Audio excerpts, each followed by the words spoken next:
I can safely say he's the best jungler in EU. Woo! I mean, Max Lore fans are up in arms right now. Jankos fans as well, Jankos fans as well. Proxas probably has quite a few fans still as well. So you know. And the Xerxe fans as well are there. Me, for example. I can already see you in the YouTube comments. I love you, Xerxe! Hello everyone, this is Darius from the Shotcaller, joined here by Splyce top laner Vizicsacsi. Congrats on the win against Origin. That must have felt a bit special, given that, you know, Origin is tight competition. So 3-1 start for Splyce. Feeling good about that? Yeah, and they also have some of my former teammates, Nukdak and Andrei Giotto. So it was kind of a special game. Also, Alphari is someone who I consider very good in the laning phase. I think they kind of misjudged the meta this time though. I think Irelia, just in general, is not the best champion for top lane. She's just too one-dimensional, and especially against Urgot, I feel like she loses all the pressure post-level 6, and basically we just built our entire strategy around this and just dive her and pressure her off, because there is nothing she can do about that. I was really positively surprised by you and Xerxe's synergy, especially in the late game fights when you just picked off, was it Nukeduck or something? And then like the perfect combination of Nocturne ult and then just killing him and he's gone. Yeah, it was well communicated through. I'm like, Xerxe, are you looking? I can E-flash the Rise here. And then he's like, of course, let's go. And once it landed, we instantly committed. It was very good. I mean, with Urgot, it's game over at one point, right? Like, once the health bar goes low, it's game over for you. Overall, though, Splyce 3-1 start. A lot of people expected you guys to, you know, be a middle of the pack team, 6th place, 7th place, around that. But you are showing up consistently. And are the expectations to now at least like reach top 4, or do you not care about those results because you know it's like week 1 and week 2?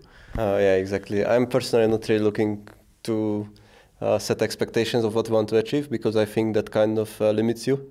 If you say we are going to be top 4, then any team that you put above you, you will play differently against them if you consider them better, which is something we don't want to do. And I think even if we play against the likes of G2, who are really performing well right now, I think we have to look at them as any other team, because it's not like they're doing something very, very special which makes them the top team. It's more like they are just good individually, but it doesn't mean that they can't have a bad game like we saw against Excel. So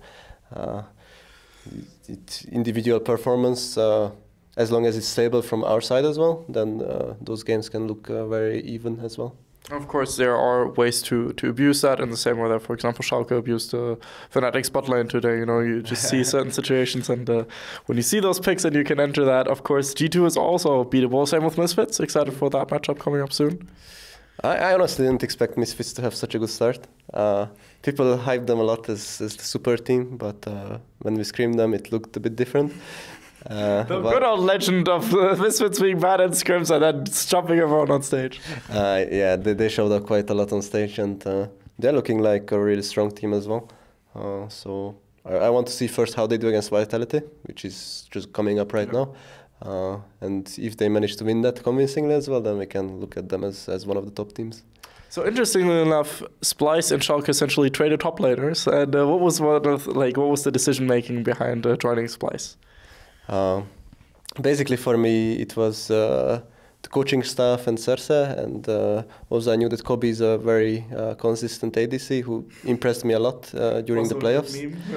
Kobe is such a consistent ADC, by the way, in case you haven't heard yet. It was not intended, but I regarded him as one of the best in EU. So this was largely influencing my decision, since I regarded Xerxe as the best, and the coaching staff impressed me as well once we had our first talk, which was like a few hours long, and then that was basically the main reason behind my decision, and we could also get a bit of insight into who else they wanted to sign, and we could test out some players as well, which I'm very happy about, that we got North Karen in the end, who was like an unexpected catch, kind of, because originally it seemed he might not end up with us, like he might get another LEC team, but I guess it's lucky for us, since he's a very talented support. Yeah, I mean, according to his tweets, he was like, hey, maybe I don't have a team at all. And all of a sudden, oh yeah, by the way, right, that guy's pretty good. we should probably get that guy. You know? Yeah. But yeah, Humanoid is a very interesting pickup as well, has been performing phenomenally so far. Yeah, for mid lane we were always just looking for a young talent, and there were like 4 or 5 of those caliber of mid laners on the market, and most of them were contested, but surprisingly Humanoid wasn't. It's possibly because they didn't have outstanding performance with his team in like the Turkish league, because they were just losing to most others, but that was mostly thanks to the team, I think. And we watched like his individual play, and it was always on point. So that's when we decided to take him, since he showed a lot of promise, and his aggressivity, his talent as well on the mid lane is something we can look to improve during the spring, and he's already looking as one of the best mid laners. So with a bit of improvement, he can definitely become like even better.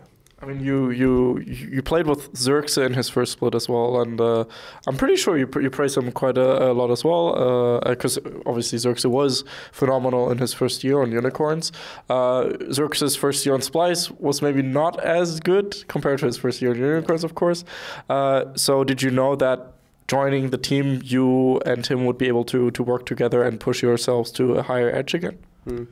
Well, first of all, I think he played, like, for me, exceptionally well on Splyce as well in the second half, during summer. And that's where I saw that people were undervaluing him quite a lot, just not even talking about him, which was pretty weird for me. He was the one innovating most of the picks, and he was always playing extremely good in the playoffs. So I knew that he's in top form, and in Splyce he actually learned a lot during last year about macro and how to phrase himself better, and I think it's just improved a lot, him as a player, and I can safely say he's the best jungler in EU. Woo! I mean, Maxlore fans are up in arms right now. Jankos fans as well, Jankos fans as well. Proxas probably has quite a few fans still as well, so you know. And the Xerxe fans as well are there. Me, for example. I can already see you in the YouTube comments. I love you, Xerxe! But yeah, I can. Yeah, that's beautiful. So, what do you specifically see, given that you were able to see the greatness of Xerxe when he was still a rookie? What do you now see in Humanoid that makes you say, "Hey, this kid is gonna be, one of the real greats"? I think it's his aggressivity, because I think the biggest talent that we have in EU, for example, Caps, is someone that is extremely aggressive and knows his limits very well. And to know your limit very well, you need to be open to failure and to test. And I think Humanoid is this kind of player that goes forward, tests his limits, and see what he can do. And I think this is a good driving force within a team as well, because once it's time to commit, he will commit, and then. This is something I think is very good for him compared to some other rookie mid laners that tend to be a bit more passive. One last question. I know you're a really good chess player. You're apparently like 300 LP away from Grandmaster, is that right? Or? Like 400, yeah. Okay, 400. Well, but still, like you could say, hey, I'm this close to Grandmaster, by the way. Yeah, if there was ever a sporting event at LEC, I'm pretty sure you guys would win the chess department there. But is there a favorite move, like a favorite opening for you that you have in chess that you would like the world to know about? Well, the Pierce defense on black side is something I like a lot, but I may be decent at chess, but I never really studied it or learned openings. So I have like 2-3 openings in my arsenal, and then I'm just throwing them out every single game. But that also makes me powerful in them, because I just know them by heart. Like every single move I have seen 100 times over and over again. So it makes it a bit easier to play. That's right. What fascinates you about chess in particular? I think it's the fast decision makings, because right now I'm playing like really fast modes, like 3 minutes or 1 minute, and then it's a lot about realizing opportunities, going for some plays that your opponent might not notice immediately because you are like 3 or 4 steps ahead of him. And I think that's like the beauty of chess, outsmarting your opponent and being ahead of him in the steps, and then just looking at him react slowly, and then you just checkmate them. Yeah, that's really fun. I used to play a lot of chess when I was a kid, but never played it for like the last 8 years or something. And then I started watching like the YouTuber Destiny, and he sometimes plays like fast chess, and it's just memes his opponent to death. It's like, oh, Mr. Bruton, you're losing, It goes that, and it's very beautiful. I want to play some 1 minute chess now. Maybe we can play at some point, and will completely crush me, but it would be fun. So anything you would like to say to the Splyce fans, of course.